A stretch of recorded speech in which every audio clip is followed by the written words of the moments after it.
Kenney, it is great to talk to you. You made it 24 days in the Big Brother house, which is quite a feat. When you were talking to Julie last night, you said you felt a little bit of relief. Is that still how you feel this morning, or are there any regrets? Yeah, a little bit of relief. There is some guilt. I left a lot of good people in the house. I left Tucker and Cedric, who I kind of felt as though I was going to work with. Um, but at the end of the day, it's something that you can't explain being in a Big Brother house, missing your family and not having any contact with them whatsoever. I'm at a point in my life where I like to be with my kids every single day. So the emotions of that were difficult. You said you underestimated that emotional impact. Was there anything about the game besides that surprised you going from being a fan to actually playing the game? The biggest surprise for me was the how quickly you bond and get relationships with people. I always questioned. I'm like, wow, the person's only been there a week or 2 weeks or 3 weeks. Why are they so close with that person? Why is that person upset that they're leaving? But I'm here to tell you, it happens. You really bond with people, even if you're not in an alliance with them. You share your stories. People open up about their life experiences, and you learn a lot about them in a short period of time. And you do get those bonds. Now, in the house, we saw you wavering quite a bit over your direction and if you wanted to stay and keep fighting, or if it was your time to go. Was there a moment for you where it clicked in and you decided, you know what, I think if it's my time, I'm ready? There was never a specific moment that clicked that said I was ready, because I was always ready to stay, even up until the votes were cast. I was ready to stay and work with Tucker and try and do some crazy stuff in the house. But in the back of my mind, I always knew that I have something great waiting on the other side of those doors, and my wife and my kids.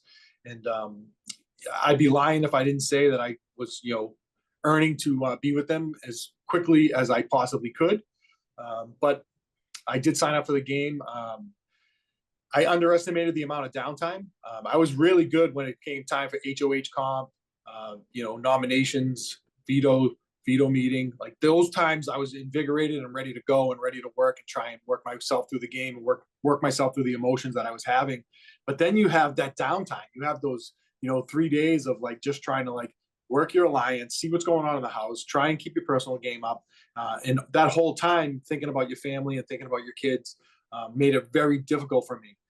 But once you get over that hump and then you start to cycle all over again with the HOH comp, you get invigorated again. So that's why it was a complete roller coaster for me of emotions up and down. Now, I imagine in that downtime, your wife is a super fan. She's the one that got you into the show and you love it together. In those moments, in those downtime, did any part of you think I wonder what she would say to me right now if she could speak to me, or I wonder what my kids would say to me? Knowing how much you love them and you want to be with your family, but also knowing how much you love this game, I have to imagine it's a difficult balance. Yeah, you tell yourself all these different things when you're in there. Like I knew my family was okay. I knew my wife was holding it down and my kids were great. But you can't tell yourself that in the moments of being emotional, and you talk yourself into different things. So I knew that if she had the ability to talk to me, that she would have probably got me right, and she would have put me in the right frame of mind, and I could have gone a little stronger in the game or played a little better game. But if you don't have that opportunity in the Big Brother house, you're there by yourself and you're relying on people that you don't even know if they're telling you the truth. So that's kind of what made it difficult. But I know that she's super supportive of me. I know that she was pushing for me to stay in the house. I know that she was yelling at the screen and yelling at the live feeds and telling me to get my head right, because she is the one that would do that for me. She's my number one. She's the person who I go to for everything. I don't have another support system besides her, and that's the only support system I want. What would your game plan have been for week 4 had you stayed in the game? If they had nominated Angela, we were going to take her off the block again. If one of us won the veto, we were going to try and just make our relationship a little bit stronger. I think the house kind of saw that me and Tucker were getting close, and Brooklyn was trying to break that up a little bit between me and Tucker. But I think we had a strong enough bond that I wasn't going to let it happen. And thinking about back from last season with Cameron and Red, if Red had just talked it out with Cameron, I think things would have worked out a little better for them. And I was determined not to let that happen with Tucker. So anytime Tucker questioned something that was said or was wavering on whether we were actually together or not, I just confronted it. And I was like, hey, I'm being honest with you. Let's work it out. Let's make this happen. Now you said you guys both would have taken Angela off the block. Is that if you were sitting on the block next to Angela, so you would do the same thing that Tucker did last week, where it's like, I'm not using the veto on me, I'm using it on her?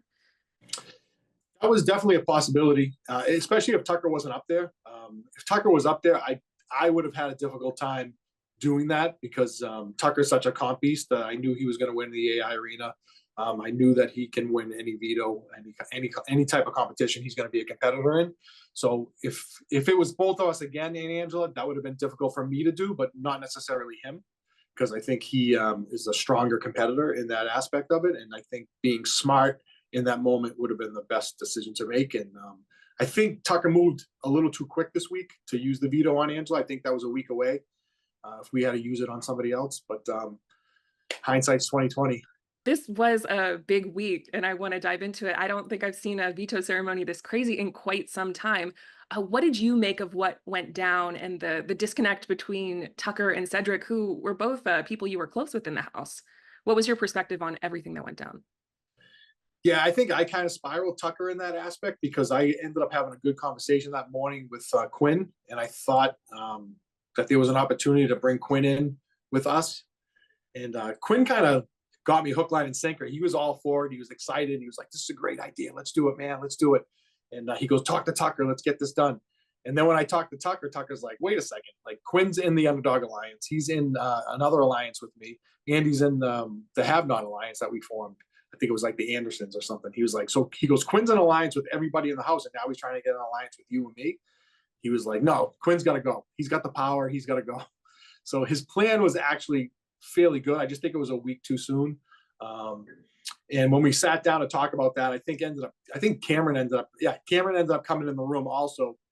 And Tucker came up with the idea to get rid of, to use it on Angela and put Quinn up. And we all kind of wavered a little bit, although I thought it was a bold move. And I thought it was a good move as a fan of Big Brother to get things moving and shake things up a little bit in the house.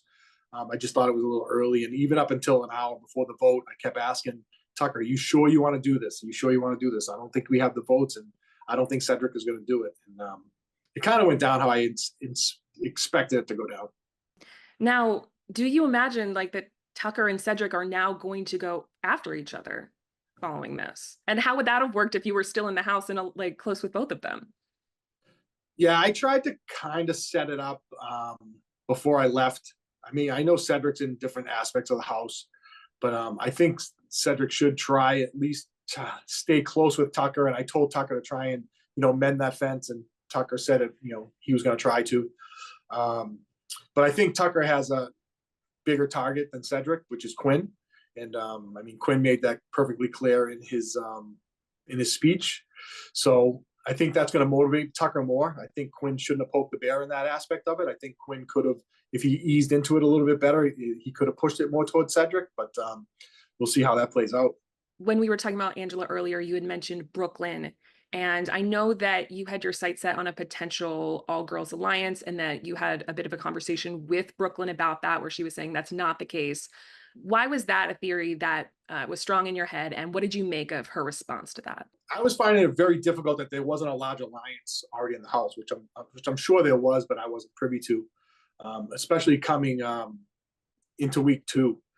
And Brooklyn, she's a strong woman, and I mean, I'm pretty good at observing things and seeing how she was maneuvering the house and how she was being around the house. And I was like, if anybody could pull an all-girls alliance together and keep it together for an extended period of time, Brooklyn was going to be that woman. Like, she was super strong. She looked like she was going to be able to compete in the game. She was super intelligent. And I think that's what always was missing in certain alliances, whether it was an all-guy alliance or an all-girl alliance. It was get that one person to keep everybody's head on and point it in the right direction. And I think Brooklyn was going to be the person to do that. So it was common sense for me to believe that she was able to pull all those girls together. Although I knew that Makensy and Leah might not have been as strong in that group, but I figured once they got rid of Matt, that they were going to be able to pull those two in and make it a little bigger than just 3 or 4 of them. Now, at this point, before like you head right back into the real world and get like all of the answers you were probably like wondering about in the house, what would you say is your best guess as to where like a majority alliance could stand? Where do you think the power is?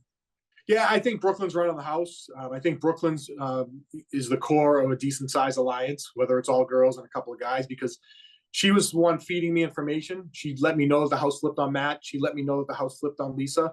Um, so because of that, I always felt as though that she had a strong alliance, but yet she was trying to keep me close, but not necessarily in the alliance, but keep me as an ally. That in case if things went wrong, that she could rope me in. But I kind of sniffed that out right away with her, and I kind of just played it off with her. And then when I called her out on her being in charge of an alliance, she got super angry. She got mad. She was trying to like deny it. She had a mean look on her face, and I was like, all right, that just sealed it for me. Like, you're definitely running something.